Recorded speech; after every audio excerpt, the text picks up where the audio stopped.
तू मुझे संभालता है, ये तेरा एहसान है मेरे मालिक, वरना तेरी मेहरबानी के काबिल मेरी हस्ती कहाँ। रोज गलती करती हूँ, तू छुपाता है अपनी बरकत से। मैं मजबूर अपनी आदत से, तू मशहूर अपनी रहमत से।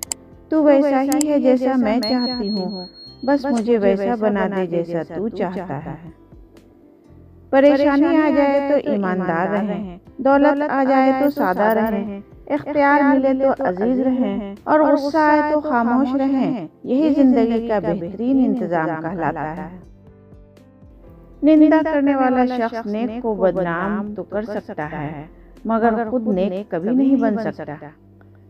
झूठ का भी अजीब मजा है, खुद बोलो तो मीठा लगता है, कोई और बोले तो कड़वा।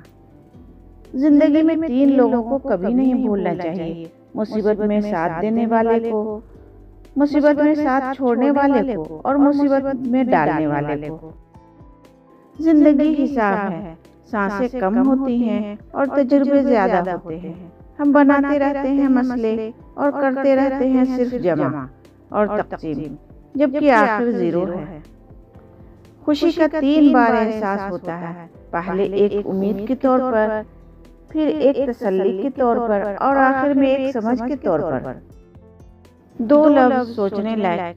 किसी ने एक छोटी सी गलती की और हमने उसे याद रखकर बड़ी गलती कर दी। जिंदगी में जिंदगी तलाश करना ही असल जिंदगी है। शतरंज का एक कायदा बहुत आला है, चाल कोई भी चलो मगर अपनों को नहीं मार सकते।